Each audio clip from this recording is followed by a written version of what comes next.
हर हर महादेव, जय हो भोलेनाथ की। आज की हमारी ये वीडियो बहुत ही खास होने वाली है।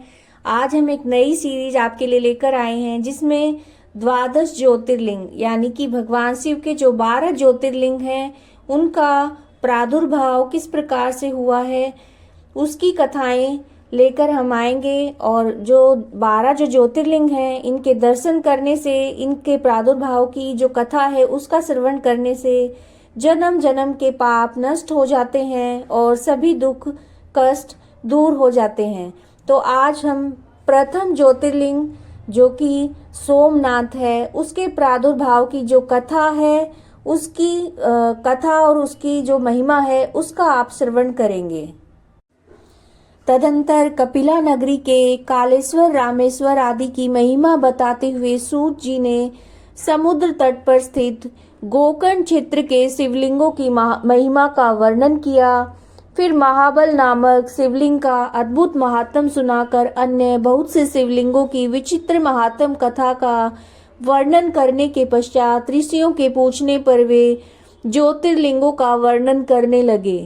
सूत जी बोले, ब्राह्मणों, मैंने सद्गुरु से जो कुछ सुना है वह ज्योतिर्लिंगों का महात्म और उनके प्राकट्य का जो प्रसंग है अपनी बुद्धि के अनुसार संक्षेप से ही सुनाऊंगा। तुम सब लोग ध्यान पूर्वक सुनो।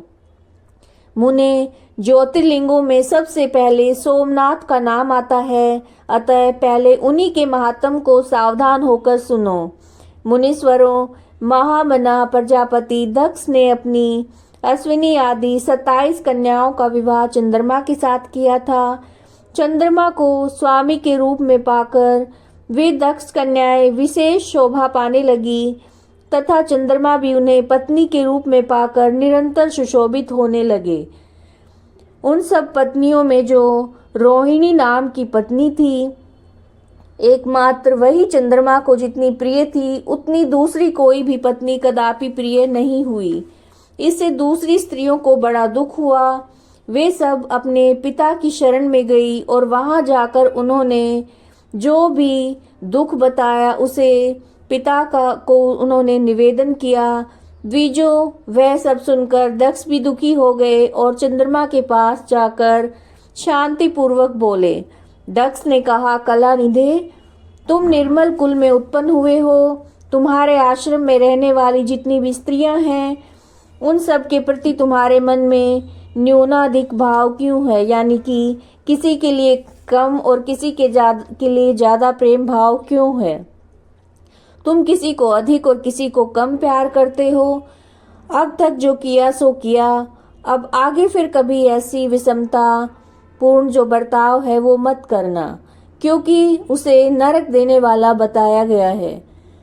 सूत जी कहते हैं, महर्षियों, अपने दामाद चंद्रमा से स्वयं ऐसी प्रार्थना करके प्रजापति दक्ष घर को चले गए। उन्हें पूर्ण रूप से निश्चय हो गया था कि अब चंद्रमा आगे से ऐसा नहीं करेंगे, पर चंद्रमा ने प्रबल भावी से विवश होकर उनकी बात नहीं मानी। वे रोहिणी में इतना अधिक आसक्त हो गए थे कि दूसरी किसी पत्नी का कभी आदर नहीं करते थे। इस बात को सुनकर दक्ष दुखी होकर फिर स्वयं आकर चंद्रमा को उत्तम नीति से समझाने और न्यायोचित बर्ताव करने के लिए प्रार्थना करने लगे। दक्ष बोले, चंद्रमा सुनो, मैं पहले अनेक बार आकर तुमसे प्रार्थना कर चुका हूँ, फिर आज शाप देता हूँ। बार बार दक्ष चंद्रमा को आकर समझाते, लेकिन जब उन्होंने उनकी बात नहीं मानी तब दक्ष बोले कि आज मैं तुम्हें दुखी होकर शाप देता हूँ कि जाओ, तुम्हें क्षय रोग हो जाए। सूत जी कहते हैं, दक्ष के इतना कहते ही क्षण भर में चंद्रमा क्षय रोग से ग्रस्त हो गए। उनके क्षीण होते ही उस समय सब और महान हाहाकार मच गया। सारे देवता और ऋषि कहने लगे, हाय, अब क्या करना चाहिए? चंद्रमा कैसे ठीक होंगे? मुने, इस प्रकार दुख में पड़कर वे सब लोग विहल हो गए।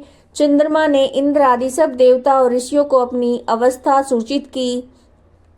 तब इंद्र आदि देवता तथा वशिष्ठ आदि ऋषि ब्रह्मा जी की शरण में गए। उनकी बात सुनकर ब्रह्मा जी ने कहा, देवताओं, जो कुछ हुआ सो हुआ, अब निश्चय ही ये पलट नहीं सकता। अतः उसके निवारण के लिए तुम्हें एक उत्तम उपाय बताता हूँ। आदर पूर्वक उसे सुनो। चंद्रमा देवताओं के साथ प्रभास नामक शुभ क्षेत्र में जाएं और वहां पर मृत्युंजय मंत्र का विधि पूर्वक अनुष्ठान करते हुए भगवान शिव की आराधना करें। अपने सामने शिवलिंग की स्थापना करके वहां पर चंद्रदेव नित्य तपस्या करें और इससे प्रसन्न होकर शिव उन्हें क्षय रहित कर देंगे।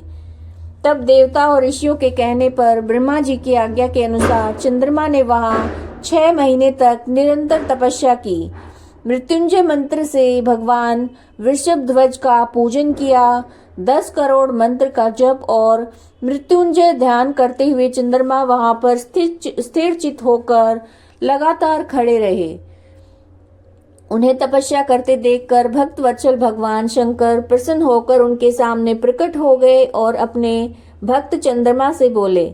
शंकर जी ने कहा, चंद्रदेव, तुम्हारा कल्याण हो। तुम्हारे मन में जो भी अभिष्ट हो वह वर मांगो। मैं प्रसन्न हूँ और तुम्हें संपूर्ण उत्तम वर प्रदान करूंगा।